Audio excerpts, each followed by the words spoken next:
Hello, hello, hello. It is me, your True Heel Phenom SP3, and we are back once again with True Rewind, Episode 2, Monday Night War, the first head-to-head matchup between Nitro and Monday Night Raw after debut of Monday Night Nitro. Once again, my co-hosts are the host of Going Raw with Drunk Guy JJ, the leader of all Ciroc bottles, the man, the myth, the legend, the do-rag wearing Corvant himself, Drunk Guy JJ. Don't worry, it's just a Corona gimmick, so don't worry. This will all be over soon.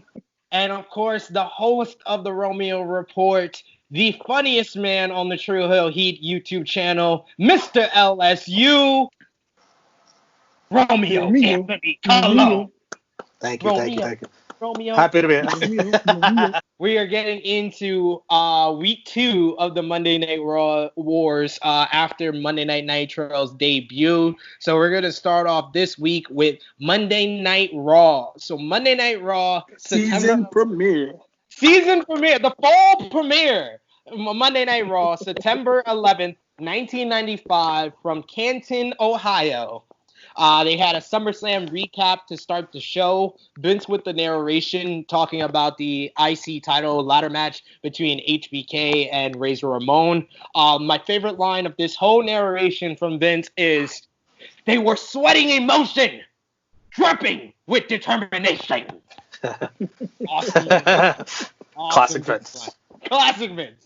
Then he previewed Sid versus HBK for the Intercontinental title for tonight, as well as Razor Ramon versus British Bulldog. We also got a recap of British Bulldog turning heel on Diesel 3 weeks ago, and the new fall season, and he did some Cal Ripken reference. So that's Vince for you. Starting off, we had the Raw intro. I put in my notes here for the Raw intro. What the fuck is this? It's not like they're Raw, man. This should be my intro now for my show. Actually, I should use that. I should use that as my theme. And then you had the little Easter eggs in there. We had the DX intro video. We also had the Rock's Hollywood entrance video in it. And ironic, the irony in things, how things 25 years later come to commence. We had wrestlers fighting on the roof in Connecticut. Little did we know. 25 years later, little did we know. Vince is such a mastermind. He had this planned for 25 years. Now we're about to see superstars freaking fighting on ladders on the roof. Very safe, very safe. And interesting, remember the last video we talked about who was in the Nitro opening? We only had 4 wrestlers.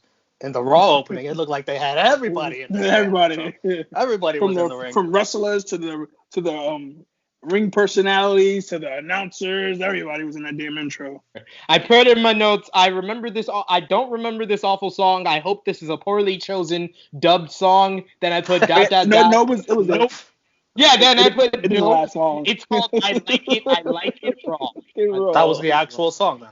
Yep. It didn't last long though. You got Jerry King Lawler and Vince McMahon with the intro previewing the show. And then we had Razor Ramon versus the British Bulldog with Jim Cornette. And we got a recap video of Dean Douglas and Razor Ramon having a confrontation at SummerSlam 1995.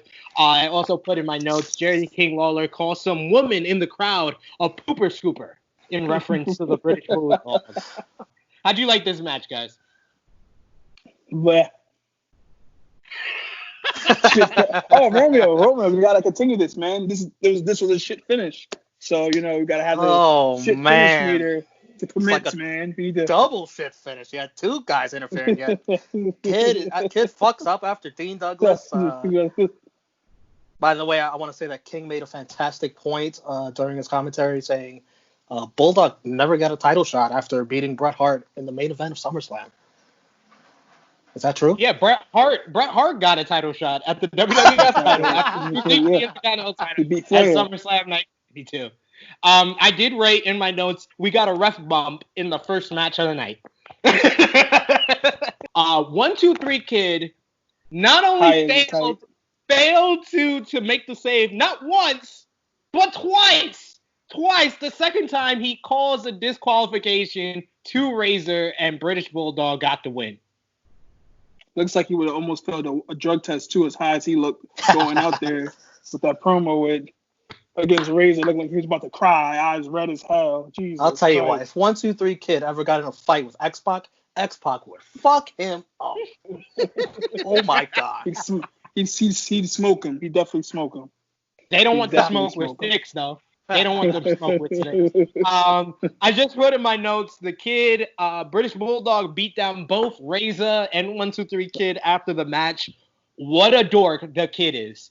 That's what I dork. So, yes, the next segment, after we came back from commercial break, after the Kid definitely just made himself look like a fool, we had further making the Kid look like an idiot with an interview with Vince McMahon, who was in the ring with Razor Ramon and 1-2-3 Kid, and Jerry the King Lawler introduced this by saying Vince is in the ring with those two losers, Razor and Kid, and says since Vince is in the ring, there's 3 losers in the ring. That was fun. They talk about Razor versus Dean Douglas at In Your House.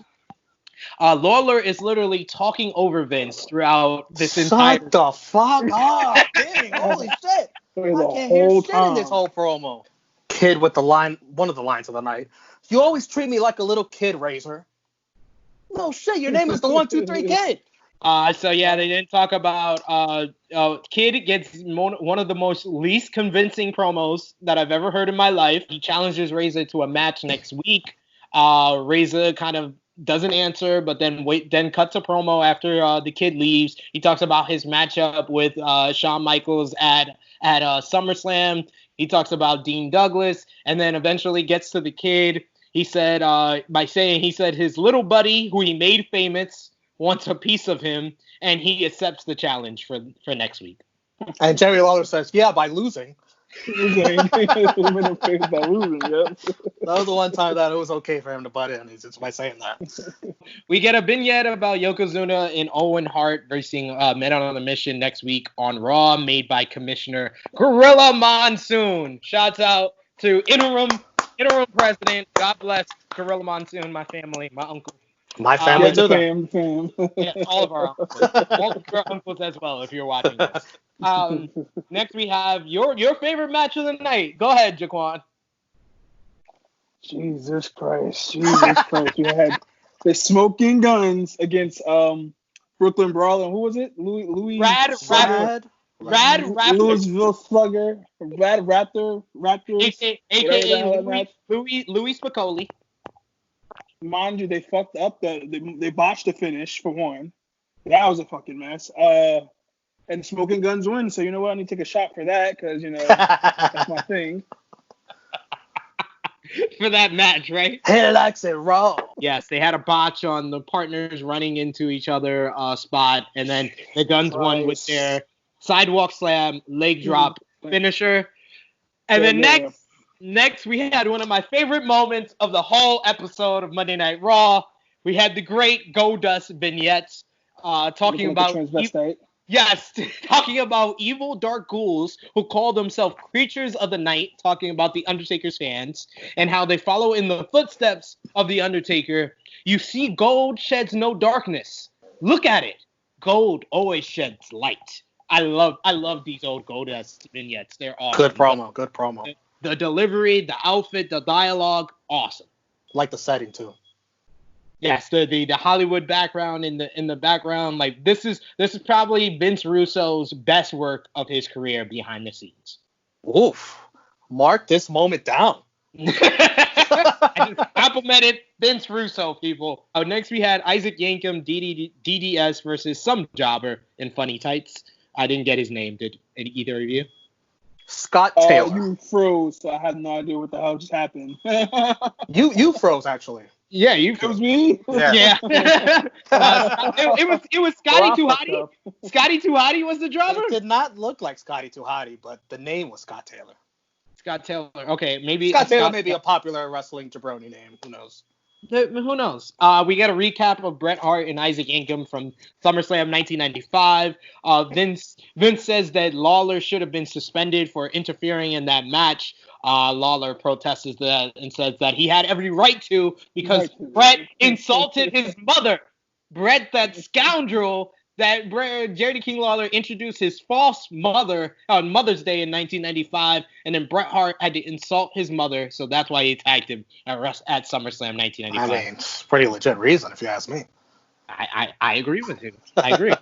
We had a chokeslam early in this match, which was very funny for early Kane. Isaac Yankem. One-handed chokeslam. King with a stupid joke talking about he's so dumb he thought Hamburger Helper came with another person. God. Lawler owned this episode. I'm sorry. Yankem wins with the DDT that he calls the DDS. Yes. Awful gimmick, awful entrance music, awful ring gear, yeah, awful haircut. That haircut looked like a quarantine cut, man. Let me tell you. And his teeth were awful. How is he a dentist? The stupidest dentist. Oh god, this is a dumb gimmick. Britt Baker rolling in her grave watching this. Absolutely. The next segment was Romeo's probably favorite part because you said that he is the GOAT when it comes to promoting a pay-per-view. Mr. Todd Pettinger. I did not say he was the GOAT. I said he's all right. Well, he deserves to be in the Hall of Fame. What a legend. What a legend. He had a job and he did it well. He gave the In Your House preview, awful Mad About You joke at the beginning. Preview of the triple header match between Diesel and HBK, officially known as Two Dudes with Attitude, versus Owen and Yokozuna. Which I'm looking forward to, personally. That's our next favorite.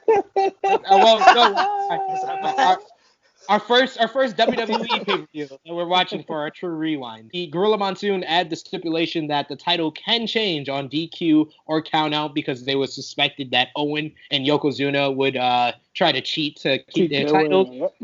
Gorilla Monsoon, I'm thinking ahead. Which is stupid. So why the hell would you want to cheat to win to keep your titles when you guys are going after the WWF title and the Intercontinental title? What fucking sense does that make? We didn't say it was supposed to make sense. Jesus. So let's just try to keep our tag titles, but not go after the two biggest titles in the company. Yes. Yeah, we get a preview for Douglas and Ramon that we announced earlier for In Your House. We also get a preview for Bret Hart and Jean-Pierre Lafitte, a.k.a. PCO.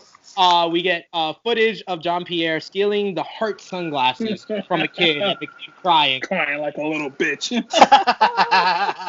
Awesome heel moment. We also get announcement for Bam Bam Bigelow versus British Bulldog, Waylon Mercy versus Savio Vega. And next, it is main event time. We got Sid with Ted DiBiase versus Shawn Michaels for the WWF Intercontinental title. Before that, we get a 1-800-TITAN 9191 promo from Barry Lipinski for the WWF shirt and a whole HBK set that people can buy at home. Man, what a time. $25 for the hat. 20, yeah, man. And the 20 shades free. T-shirts. Would have been $100. Yeah, shit, now I'll be looking on eBay for them shirts, man. Them shits go like $300 and up. That's crazy. I would not be caught dead wearing that stupid hat. Let me tell you that. Yeah, absolutely not. No hat, no the earring clips they used to make for it. Oh no, absolutely not. But then you look in the crowd and you see people with a hat on. Oh, people were all clicked out. Shawn Michaels. Yeah, that's the 90s. That's the 90s fit. They were one of the more popular acts in the company for sure. We had Shawn Michaels backstage promo where he referenced one of the great reality stars. Go ahead. Goddamn Carol Baskins, that bitch. You said, "Hello, boys and girls, cool cats and kittens." Like, what the hell is this? Am I in a time machine right now? Holy shit. He chose the right episodes, guys. He chose the right episodes. He knew. My favorite part of the backstage promo. My favorite part of the backstage promo is Shawn getting creeped out by the ladder. Did you guys not catch that part? No. I caught that part. I found that part. Creeped out by the ladder. Yeah, there was a ladder in the hallway while he's walking through, and he goes, ooh. He walked off. It was I died. Now, they had just had the ladder match at SummerSlam. Yeah. Exactly. We get a comparison between Shawn Michaels and Evel Knievel from Vince McMahon. And King says, Evil broke every bone in his body. I laughed. Match starts with Sid overpowering Shawn. HBK uses his quickness to get the advantage. Sid gets the advantage pack, which Vince accredits to the damage HBK took at SummerSlam. Sid with some athleticism with the kip up during this match. I was most impressed by it. I wrote the same note. Sean bringing out the best. Oh, come on now. Give Sid credit. Yeah, That's Sid doing it. How does Sean get credit for that? That's it. He told me. He probably whispered to him, "Hey, try the kip up. Try it." You still gotta have the athleticism to do it. No, exactly. This guy getting triggered because it's Sid. Sid a little. Give my namesake. Is it because his name is Sid? Is that what it is? No, this Sid is cool. I don't know about the other one. Yeah, we get a kip up, and then Sid hits a choke slam, which Lawler responds, "We got a new champion! We got a new champion! We got a new champion!" Of course, it was only for 2. Sid goes for the power bomb. Shawn reverses with a back body drop. He hits 3 super kicks, 1 to the stomach, 1 to Sid leaning over, and then finally sweet chin music for the win. Good match.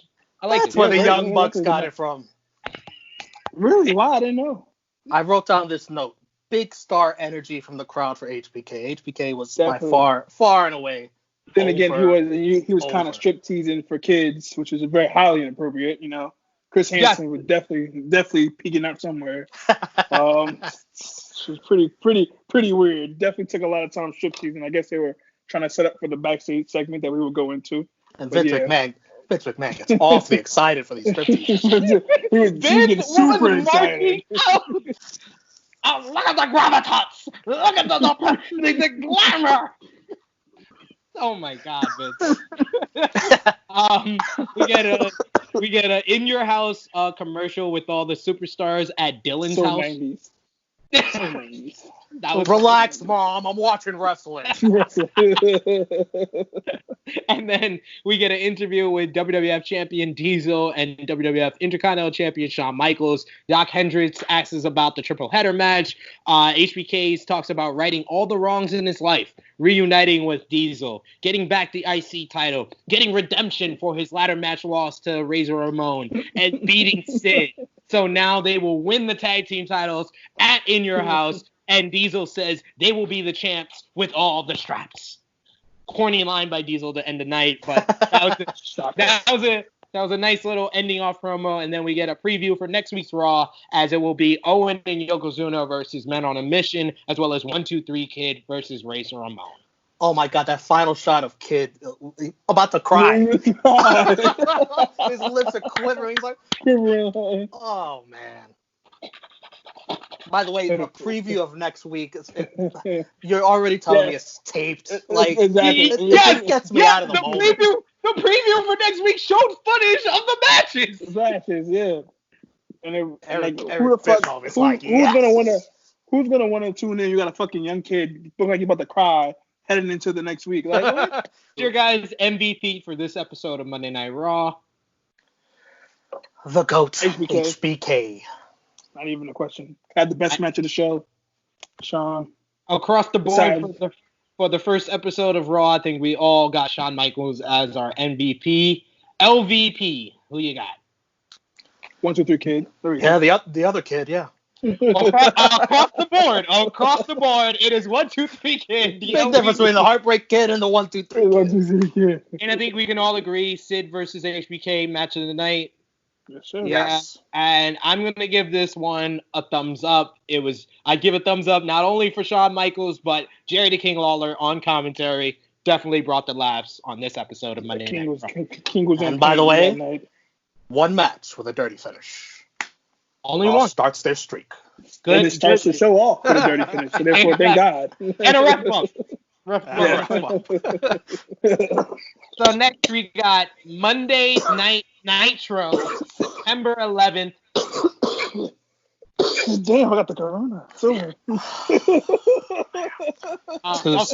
I'll start over, so no one. And so next we got Is that like your trigger or something? Come on, watch that shit down, man. Yeah, watch that shit down. It's all liquor. Okay. I'm good. Next, we got Monday Night Nitro, September 11th, 1995, Episode 2 from Miami, Florida. Pyro to open, Eric Bischoff with the intro previewing Luger versus Hogan for the WCW title, Norton versus Savage, and the debut of Sabu. Steve Mongo McMichael with his first line of the night. This is his first line of the night. His first line. Ladies and gentlemen, get on the edge of your seat. This is the biggest thing to hit the TV since the little lady said, "Where's the beef?" It's right here on WCW Nitro. I fucking died. What the fuck, Mongo? Mongo. By the way, I'm gonna have like a shot meter for like shit finishes in Mongo. I think that's gonna be my thing every week, guys. By the way, this is the first Nitro. The first Nitro that is not from a mall. We're in Miami. We have pyro. We have a stage. Recap of the closing promo between Luger and Hogan from last week with Luger's creepy line about not playing with little kids and playing with big boys. I mean, you had a chance to edit that out and you kept it in there. And then Hogan with it, stinky. You put out your stinky. Oh, stinky. You had to think about that. You stinky. Oh, I'm like, what the fuck were you thinking, Hogan? That's how we shake hands now with the coronavirus. You know? You got to think about it. We had an announcement that Vader is AWOL. That's literally the only thing they said about it. Vader is AWOL apparently, and they talk about how Hogan's team with the WWF. Yep. And Hogan's team at Fall Brawl is now down one member versus the Dungeon of Doom. And then we had our opening match, which was Sabu's debut versus the pride of ECW. The Wonder Kid, Alex Wright. I am not gonna do that shit. I love Alex Wright. I love Alex Wright, man. We get in the opening minute a choke, a Hurricane Rana to the outside, and a Tope Con Hilo dive. Of course, that's that. Springboard master. Sabu, I was about to say that. Sabu uses a chair for a springboard into the guardrail because Wright moved. Wright with a beautiful missile drop kick. Sabu barely sells anything. He literally gets up from the missile drop kick. So if this is your first introduction to Sabu, you know right away he does not give a fuck. Not one bit. Superplex. We see some miscommunication. There's a few like mistimed spots in this match. Wright does. It's hard for Wright to speak crazy. You know. Wright doesn't speak crazy. Sabu doesn't speak German.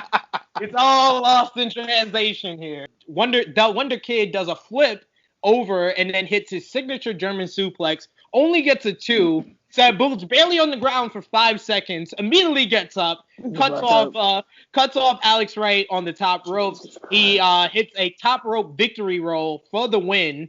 It looked kind of botched. And I was gonna say this, even with the mistimed spots, with the botches, this was a decent match. And then we had the post match. After the match, Sabu attacks Wright, grabs a table. He does a dive through the table and Alex Wright. So the referee reverses the decision and awards the match to Alex Wright by DQ. Mind you, it didn't even take him long to reverse the decision. He legit went to the table. He rung the bell. Oh, Alex Wright's now the winner. What? Oh man, Sabu deserved that. No wonder Sabu was there for like 2 fucking months. Stupid. Fucking stupid, yo. Fuck it. Sabu's, life motto. Motto in life. We got Mean Gene with the interview with Ric Flair. They talk about partying on South Beach. Of course, it's Ric Flair. Shocker. And then they try to transition into talking about the matchup with Hart Anderson at Fall Brawl. But Lex Luger randomly comes out and Flair ridiculously compliments him for like 10 minutes. And Hogan and then says that Luger is going to beat Hogan tonight, and I had the question here in my notes: why did Luger come out here? Legit, no reason. I don't know if he Must missed his have cue, been in his forgot where he was contract at. that some point in time Ric Flair has to compliment him. Must have been in his contract. And literally, the only line Luger says is, "Rick, you're so crazy." Some things never change. Oh, he's such a dork. Then we had the debut of BK Wall Street on Nitro versus the WCW United States Champion Sting. Now, I don't know about you guys, but I saw the referee put out the title. So I put this match as for the WCW US title. That's what it was. The announcers never said that. The announcers even at one point said, if VK Wall Street, they talk about the match between Johnny B. Bad and Brian Pillman to determine the number one contender for the U.S. title. And then literally seconds later say if VK Wall Street beats Sting, he will be in line for a title shot. And I was just thinking, this is a title match. By the way, VK Wall Street with a name change. He didn't have the VK last week. Yeah, exactly. The VK No, he was was added. M Wall Street. He was M Wall Street last week. Now I'm just thinking, is the VK for Vincent Kennedy? Then again, look at the M. You put it together. Oh, that's right. During Sting's entrance, big pop for Sting. I want to say Sting was like the big star, the first big star. Mommy loved big star energy. Big star energy. Mommy loved him out there. Eric Bischoff gives Raw spoilers, and he says, I quote, if you're going to turn to that other show, it's 3 weeks old. You don't need to. No bother. Shawn Michaels beats the big guy with a super kick he couldn't get a green belt at a local YMCA with. You know, Eric Bischoff spent all morning. Oh, I'm going to get WWF good. Oh, should I write? What should I write? Then we got Mongo again with another Mongo line. We're gonna start having the caption Mongo alert. There we go. Mongo says they are named after uncooked eggs. This thing here sizzles. Man, Mongo McMichael is so cringe. Absolute cringe. Most cringeworthy announcer of all time. This match, and I haven't even seen him wrestle yet. Get ready. This was a basic match. Sting wins with Stinger Splash and then a flying cross body. Decent match. WCW Saturday Night Preview with Flying Brian versus the Wonder Kid Alex Wright. I put in my notes here at this point, the crowd is definitely better for Nitro than Raw here, and the fact that it was 3 weeks old might have been why, because one show was live, the other was taped, and you can even see that 25 years later. To me, that's what I took from watching both shows back to back. Scott Norton versus Macho Man Randy Savage. Norton is all types of jacked. That's what I've got in my notes here. Norton is all types of jacked. He looks like he ate Scott Steiner. Yeah. He looked like he ate Scott Steiner and made Scott Norton. Norton is my favorite person in the world because he's pointing out and calling out Mongo as he comes out to the ring. What a babyface move. I hear what we deserve. We get Macho Man on his entrance, another guy that has that star aura like Romeo was talking about. Huge pop for Macho Man. What was your thoughts on this match, guys? I thought it was a decent match. Macho Man looked good. I keep saying this. Macho Man, you should have kept him, Vince. Why would you let this guy go? My favorite match of this episode of Monday Night Nitro, even though it also had a shit finish. You could put the shit finish. Oh, my God. Once again. First of all, Earthquake's big ass falls on fucking Scott Norton while he has him in the thing. Mind you, as soon as it counts to 3, he hops up so fast. What? That's a lot of weight on your legs. You can't move. I can understand. Earthquake, or what is it called? Wait. He was not. That was not Earthquake. That was the Excuse me. Shark. No relation to Shark Boy. The Shark. Or Baby Shark. Shark's father. The Shark Boy's father. And him and Kabbalah come out. Savage runs Norton into I think Shark, and then Shark lands on Orton's legs. Macho hits the elbow for the win. You try having a shark on your legs while your back is on the mat. But the ref didn't even call DQ. Like, I didn't even bring that up. It's still a dirty finish in my book. Still a dirty finish. Yeah, no, it is. But why didn't the ref call a DQ? Like, there's a person in the ring causing another person to lose the match. Like, what? The main event, we got Lex Luger versus Hulk Hogan for the WCW World Heavyweight title. American Made is a very underrated theme. I feel like people highlight Real American. They highlight Voodoo Child, but American Made, I just got hyped. When he came out, I was like, I don't even like Hogan at this point. But this Voodoo theme song is I'm about to say Voodoo Child is probably on my list of Hogan theme songs anyway. Real American. American Made, and then Voodoo Child, and then I guess you can. WO theme goes hard as well. Yeah, and the real theme, then Voodoo Child. Like Hogan's never had a bad. That's for sure. Good music for a bad person. Hogan with a drop toe hold and a hammerlock, then a snap suplex. Impressed. This is the most wrestling I've seen from Hulk Hogan in 25 years. Mongo with the stupid line too. Football players don't watch football; they watch wrestling. Oh man, the entire every person that's ever played for the NFL rolling in their graves. Both guys no-sell suplexes and do like flex. And I put at one point there has been more posturing and poses than moves in this matchup. At a Hogan match? Yeah, who would have thought?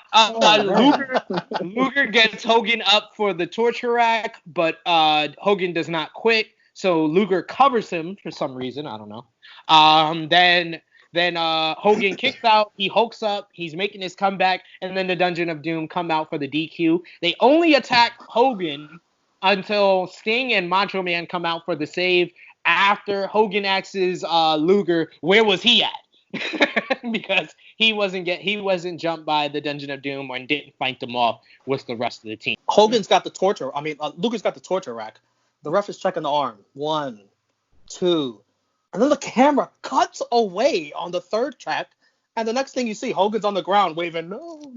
You know why, right? And Luger's celebrating, he's thinking he won. His arm fell down on the third time. That's why they cut away.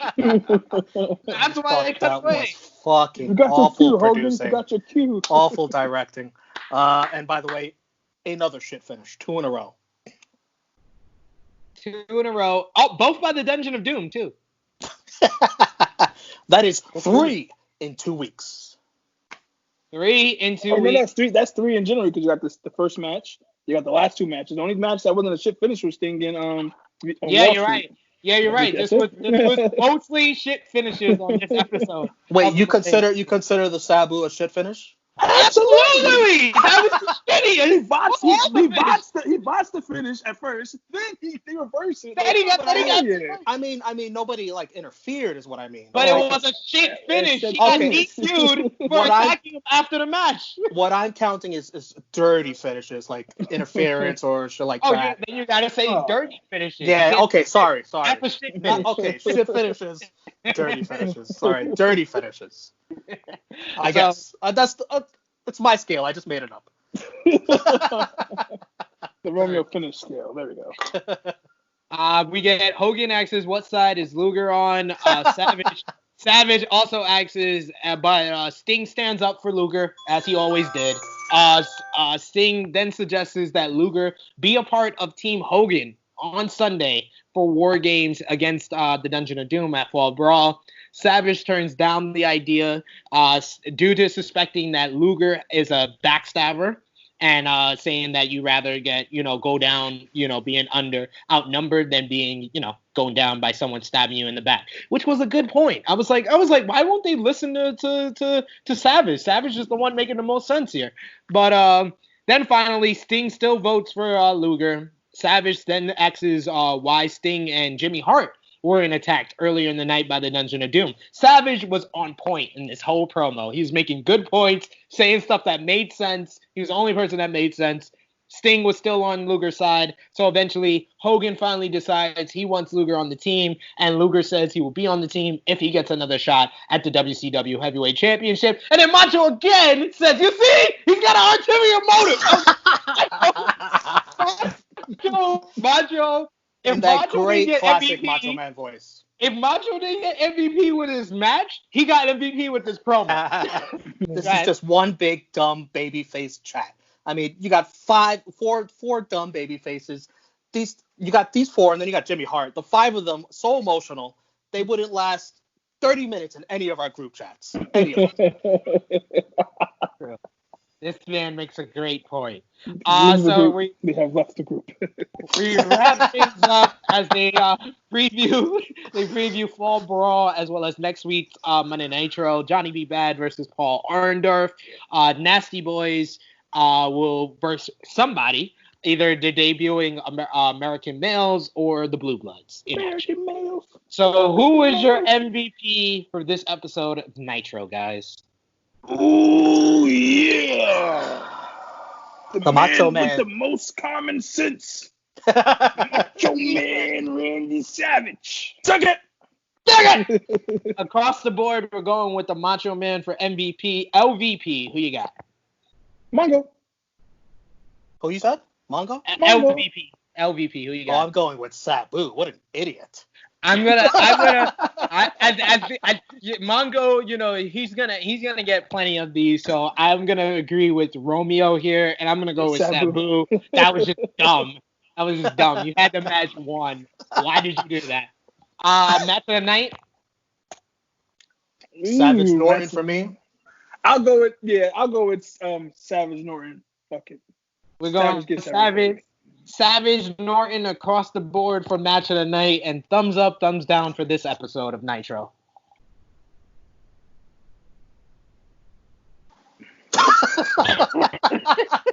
Across the board, thumbs down. It was a rough episode. So for the first head-to-head matchup between Nitro and Raw gets the win here. So it's 1-1. WCW uncontested last week. 1-1 with an asterisk. With an asterisk. WCW. We won't do a head-to-head matchup for the next episode of True Rewind because we are going to preview Fall Brawl 1995 as the Team Hogan versus the Dungeon of Doom. So anything you guys want to say before we wrap up episode 2 True Rewind? Yes, do you guys know how much this pay-per-view cost? Actual cost. I think $24.95 or $29.95. One of them. Okay. I think it wasn't that. $29.95. $29.95. Yeah, it was one of them. They were all like $30 back in the day. Good times. Gotcha. Good times. Now we get it for $10 though. Moving on up. If you guys want to take part, watch along with us, like we said in episode 1. Put your comments down below who you thought won this head-to-head matchup. We all said it was Monday Night Raw, but maybe you enjoyed Nitro a little bit more. Put your comment down below. If you enjoyed this video, push the like button. Watch episode 1 of True Rewind to hear our review of episode 1 of Monday Night Nitro. And push the subscribe button, push the bell to stay notified for more True Hill Heat. So, for Drunk Guy JJ, for Romeo Cologne, it is me, your True Hill Phenom SP3. This has been True Rewind, Monday Night War, Episode 2, signing off until next time.